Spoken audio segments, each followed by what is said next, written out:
Œuvre de Maria Valtorta, tome 7, chapitre 449, intitulé Le petit Alphée mal aimé par sa mère, le 25 juin 1946. Prenez des provisions et des vêtements pour plusieurs jours. Nous allons à Hippos et de là à Gamla et à Afeka pour descendre à Gergesa et revenir ici avant le Shabbat. Ordonne Jésus debout sur le seuil de la maison et caressant machinalement des enfants de Capharnaüm venus saluer leur grand ami dès que le soleil à son déclin n'est plus ardent au point d'être meurtrier et permet de quitter les maisons. Et Jésus est l'un des premiers à le faire dans la ville qui sort de la torpeur asphyxiante des heures de plomb. Les apôtres ne semblent pas très enthousiastes.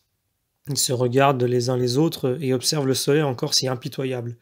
Ils touchent les murs de la maison encore brûlants et de leurs pieds nus, ils tâtent le sol. Puis ils disent « Il est chaud comme une brique mise au feu », en sous-entendant, par toute cette pantomime, qu'il faudrait être fou pour se mettre en route.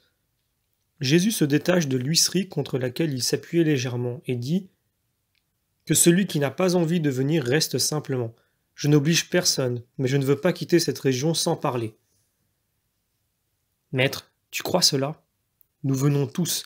Seulement, il nous paraissait encore tôt pour voyager. Avant la fête des tentes, je veux aller vers le Septentrion, beaucoup plus loin par conséquent, et par des voies où nous n'aurons pas de barque. Aussi doit-on parcourir maintenant cette région où le lac nous épargne beaucoup de chemins. Tu as raison, je vais préparer les barques. Et Simon-Pierre s'éloigne, suivi de son frère, des deux fils de Zébédée et de quelques disciples pour organiser le départ. Jésus reste avec Simon le Zélote, ses cousins, Matthieu, Judas, Thomas, ainsi que les deux inséparables, Philippe et Barthélemy, qui préparent leurs sacs, remplissent les gourdes et apportent du pain, des fruits et tout ce qu'il faut. Un petit garçon pleure contre les genoux de Jésus. « Pourquoi pleures-tu, Alphée » demande Jésus en se penchant pour l'embrasser. Pas de réponse, mais les larmes redoublent. « Il a vu les fruits et il en veut » dit Judas, agacé. Ah, le pauvre petit, il a raison. On ne doit pas faire passer certaines choses sous les yeux des enfants sans leur en donner un peu. Tiens, mon enfant, ne pleure pas, dit Marie, femme d'Alphée. Ce disant, elle prend un rameau mis dans un panier avec toutes ses feuilles et les grappes qui y sont encore attachées et en détache une bien dorée. Je ne veux pas de raisin. Il pleure encore plus fort. Il veut sûrement de l'eau aromatisée au miel, dit Thomas. Et il lui offre sa gourde. Cela plaît aux enfants et leur fait du bien, mes neveux aussi. Je ne veux pas de ton eau.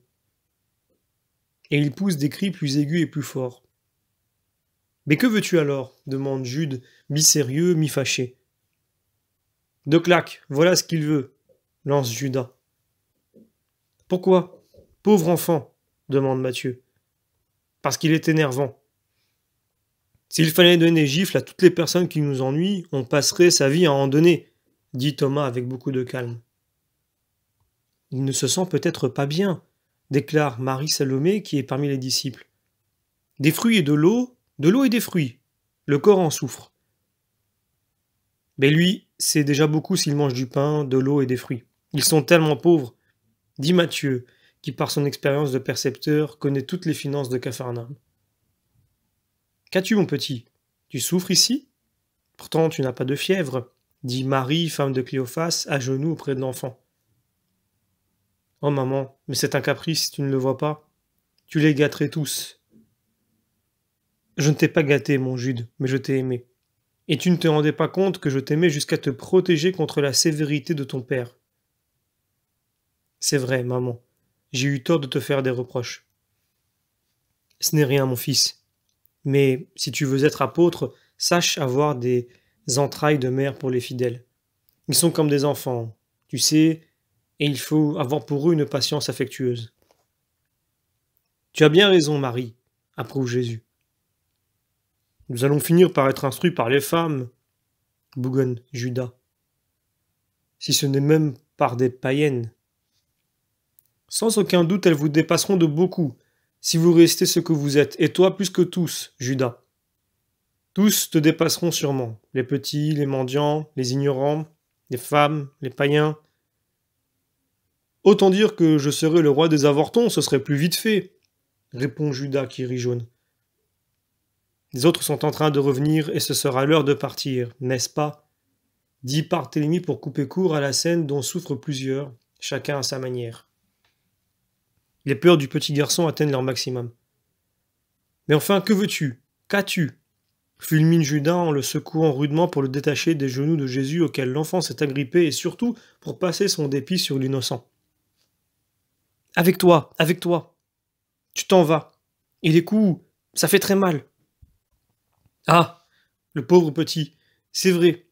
Depuis qu'elle s'est remariée, les enfants du premier mari sont traités comme des gueux, comme s'ils n'étaient pas nés d'elle. Elle les envoie mendier, mais il n'y a pas de pain pour eux. Dit la femme du maître de maison qui semble bien connaître la situation et les responsables. Et elle achève. Il faudrait que quelqu'un les adopte, ces trois abandonnés. N'en parle pas à Pierre, femme. Tu te ferais haïr à mort par sa belle-mère qui est plus que jamais remontée contre lui, et nous tous. Ce matin même, elle a couvert d'insolence Simon et Marziam et moi qui étais avec eux, dit Matthieu. Je n'en dirai rien à Pierre, mais c'est ainsi.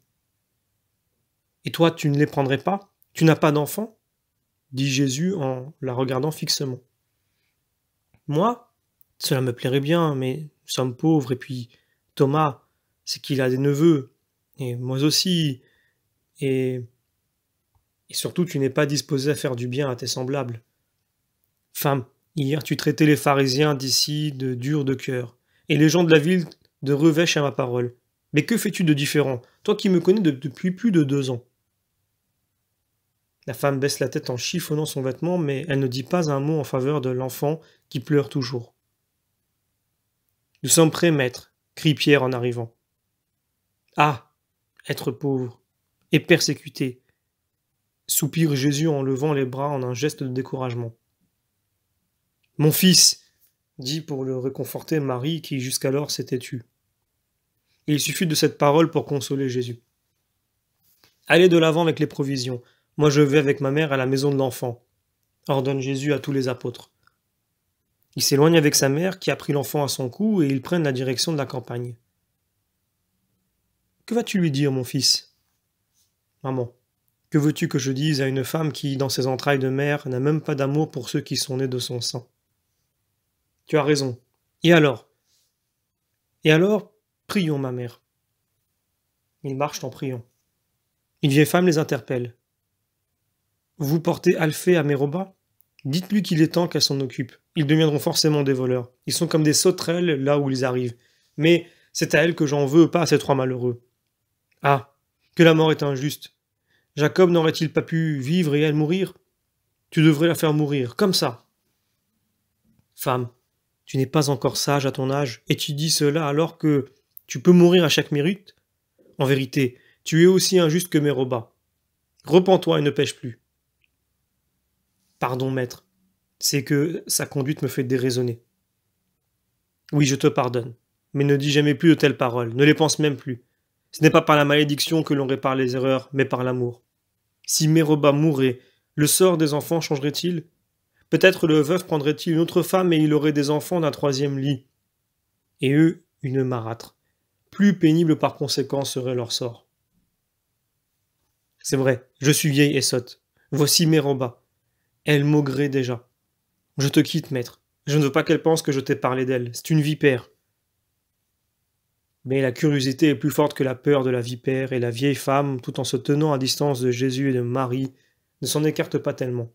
Elle se penche pour arracher au bord du chemin de l'herbe rendue humide par le voisinage d'une fontaine pour écouter sans se faire remarquer. Te voilà? Qu'as-tu fait? À la maison, tu es toujours en vadrouille comme une bête errante, comme un chien sans maître, comme un enfant sans mère.